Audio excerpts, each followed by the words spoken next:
हिंदू धर्म में 16 संस्कार होते हैं, ये तो हम सभी जानते हैं। लेकिन वो संस्कार क्या है और उनका महत्व क्या है, ये शायद ही ज़्यादा लोगों को पता हो। इससे पहले हमने आपको 16 संस्कारों में से पहले संस्कार गर्भाधान के बारे में विस्तृत जानकारी दी थी। अगर वह वीडियो आप देखना चाहते हैं तो लिंक आई बटन और डिस्क्रिप्शन बॉक्स में दिया गया है। और आज हम आपको इसका दूसरा संस्कार बताने जा रहे हैं, पुंसवन संस्कार। 16 संस्कारों में से यह दूसरा संस्कार है। यह किसी भी गर्भवती महिला के लिए बेहद महत्वपूर्ण है। हालांकि आजकल इसका महत्व बेहद कम हो गया है, लेकिन हमारी कोशिश है कि हम आपको इस संस्कार के महत्वपूर्ण पहलुओं की जानकारी दें, जिससे हम सभी अपनी जड़ों से जुड़े रहें। तो आइए जानते हैं पुंसवन संस्कार के बारे में विस्तार से। नमस्कार, स्वागत है आपका सनातन ज्ञान और संस्कार चैनल पे। यह संस्कार ही मनुष्य के जीवन जीने की दशा को गति देते हैं। विश्व के निर्माण एवं मनुष्य कल्याण में इन संस्कारों की अहम भूमिका रही है। यह संस्कार गर्भवती महिला के लिए बेहद महत्वपूर्ण होता है। गर्भधारण करने के 3 महीने पश्चात शिशु के मस्तिष्क का विकास शुरू हो जाता है।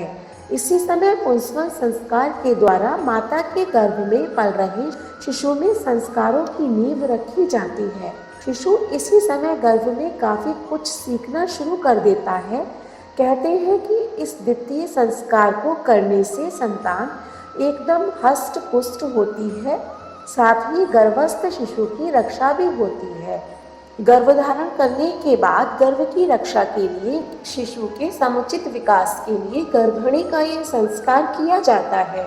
इस संस्कार को गर्भ सुनिश्चित होने के 3 महीने तक पुंसवन संस्कार को कर दिया जाना चाहिए। इस दौरान शिशु की माता को अच्छी पुस्तकें पढ़नी चाहिए, साथ ही अच्छे वातावरण में रहना चाहिए और अच्छी बातें सोचनी चाहिए। इससे बच्चे पर अच्छा प्रभाव पड़ता है। बालक को संस्कारवान बनाने के लिए माता पिता को अच्छी तरह से रहना चाहिए। अगर इस संस्कार को आज के परिवेश में समझा जाए तो आप जो भी काम करें उसे भली प्रकार से करें। किसी तरह की कलह नहीं करनी चाहिए और अच्छे विचार ही मन में लाने चाहिए। अच्छी हरी सब्जियां आदि खाएं, जिससे बच्चे पर अच्छा प्रभाव पड़ना शुरू हो जाए। इस संस्कार में माता पिता को गर्भ के महत्व को समझना चाहिए। जो लोग माता के साथ रहते हैं उन्हें गर्भवती महिला का पूरा ख्याल रखना चाहिए, जिससे शिशु पर अच्छा प्रभाव पड़ सके। गर्भ के माध्यम से अवतरित होने वाले जीव को बेहतर संस्कार मिल पाए, यही इस संस्कार का मतलब है। सुसंस्कारों की स्थापना के लिए संकल्प करें, पुरुषार्थ करें और देव अनुग्रह के संयोग का प्रयास किया जाना चाहिए। पुंसवन संस्कार गर्भस्थ शिशु के समुचित विकास के लिए गर्भिणी का किया जाता है। बालक को संस्कारवान बनाने के लिए सर्वप्रथम जन्मदाता माता पिता को सुसंस्कारी होना चाहिए। उन्हें बालकों के प्रजनन तक ही दक्ष नहीं रहना चाहिए, बल्कि संतान को सुयोग्य बनाने योग्य ज्ञान तथा अनुभव भी एकत्रित कर लेना चाहिए। जिस प्रकार रथ चलाने से पूर्व उसके कल पुर्जों की आवश्यक जानकारी प्राप्त कर ली जाती है, उसी प्रकार गृहस्थ जीवन आरंभ करने से पूर्व इस संबंध में आवश्यक जानकारी इकट्ठी कर लेनी चाहिए। अन्य विषयों की तरह आधुनिक शिक्षा व्यवस्था में दाम्पत्य जीवन एवं शिशु निर्माण के संबंध में शास्त्रीय प्रशिक्षण दिए जाने की व्यवस्था रही होती। इस महत्वपूर्ण आवश्यकता की पूर्ति संस्कारों के शिक्षणात्मक पक्ष से भली प्रकार पूरी हो जाती है। आधुनिक भारतीय समाज के अंधाधुंध पाश्चात्य संस्कृति के अनुसरण की वजह से और विवेक की कमी के कारण वह संतानोत्पत्ति को भी व्यक्तिगत मनोरंजन का रूप मान लिया जाता है। इस कारण पुंसवन संस्कार का महत्व कम हो गया है। इतने पर ही उसकी मूल भावना को भुलाया ना जाए, उस परंपरा को किसी न किसी रूप में जीवित रखना चाहिए।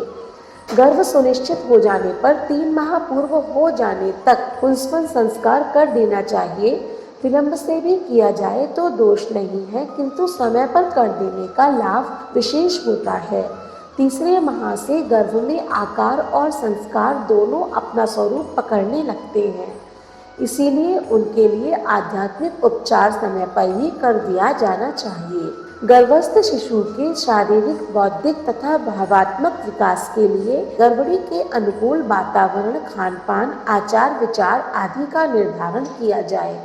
गर्भ के माध्यम से अवतरित होने वाले जीव के पहले वाले कुसंस्कारों के निवारण तथा सुसंस्कारों के विकास के लिए, नए सुसंस्कारों की स्थापना के लिए अपने संकल्प, पुरुषार्थ एवं देव अनुग्रह के संयोग का प्रयास किया जाना चाहिए।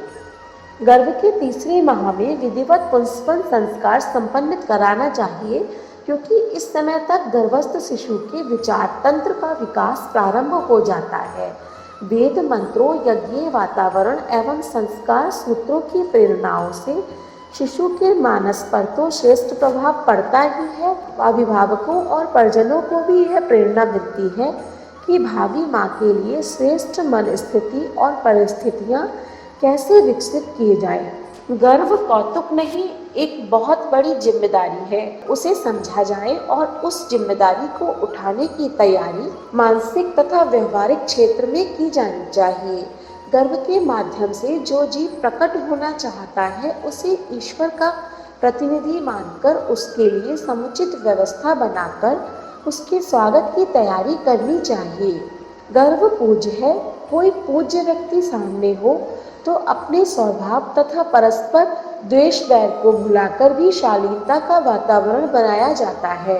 गर्भ के लिए भी ऐसा ही किया जाए। गर्भ का पूजन केवल एक साम्यकता, औपचारिकता न रह जाए। संस्कारित करने के लिए पूजा उपासना का सतत प्रयोग करें। घर में आस्तिकता का वातावरण रहे। गर्भिणी स्वयं भी नियमित उपासना करे। उसे आहार और विश्राम जितना ही महत्वपूर्ण मानकर चलाया जाए, अधिक न बने तो गायत्री चालीसा पाठ एवं पंचाक्षरी मंत्र ओम भूर्भुवस्सुः स्वाहा का जप ही कर लिया जाए। इस संस्कार को करने में औषधि निर्माण भी किया जाता है। इसके लिए बटवृक्ष की जटा का नरम भाग, गिलोय, पीपल की ताजी पत्तियों को लेकर इन्हें पीसकर इनका एकदम पतला घोल तैयार कर लिया जाता है। इसके अतिरिक्त भी कुछ अन्य औषधियों का उपयोग भी किया जाता है। चावल इत्यादि की खीर तैयार करके योग्य ब्राह्मण द्वारा पुंसवन संस्कार की विशेष पूजा संपन्न की जाती है। तैयार औषधि को गर्भवती स्त्री को दिया जाता है। औषधि की कुछ बूंदें गर्भिणी स्त्री की नासिका में डाली जाती हैं। यदि नाक पे नहीं डाल पाएं तो इस औषधि की सुगंध को ग्रहण किया जाता है। इसकी सुगंध अपने भीतर लेने का विधान होता है। वेद मंत्रों के साथ इस उद्देश्य की पूर्ति में संपन्न होती जाती है। औषधि को सूंघने अथवा ग्रहण करने से गर्भ में पल रहे शिशु में श्रेष्ठ संस्कारों का आगमन होता है। गर्भ का उत्तम विकास ही कुल के लिए शुभ फलदायक होता है। शिशु के शारीरिक और बौद्धिक विकास के साथ साथ माता के भी सुखी गर्भ के लिए इस संस्कार को किया जाना उत्तम होता है। आज के समय में हम सभी लोग इस महत्वपूर्ण बातों से दूर होते जा रहे हैं। ऐसे में यह स्थिति चिंता को ही दिखाती है। पूर्व समय में सभी कार्यों के पीछे कुछ न कुछ महत्वपूर्ण तर्क समायोजित थे और वही हमारे जीवन को आधार भी मिलता था।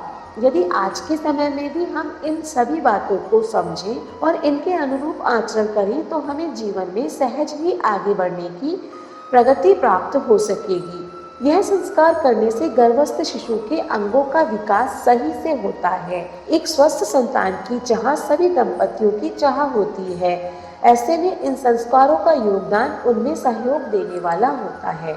पुंसवन संस्कार को करने के लिए एक अच्छे दिन सोमवार, बुधवार, बृहस्पतिवार, शुक्रवार पूजा की थाली तैयार की जाए, जिसमें रोली, चावल, पुष्प, तुलसी, गंगाजल आदि सम्मिलित हो। भगवान को भोग लगाएं। गर्भिणी को कलावा बांधें। घर के सभी लोग एक साथ बैठकर भोग खाएं। यही पुंसवन संस्कार है। हमें उम्मीद है कि आज की वीडियो से आपको कुछ महत्वपूर्ण जानकारी प्राप्त हुई होगी। अगर वीडियो अच्छी लगी हो तो इसे लाइक करें और ज़्यादा से ज़्यादा शेयर करें। ऐसे ही धार्मिक वीडियोस देखने के लिए हमारे चैनल को सब्सक्राइब करें। धन्यवाद।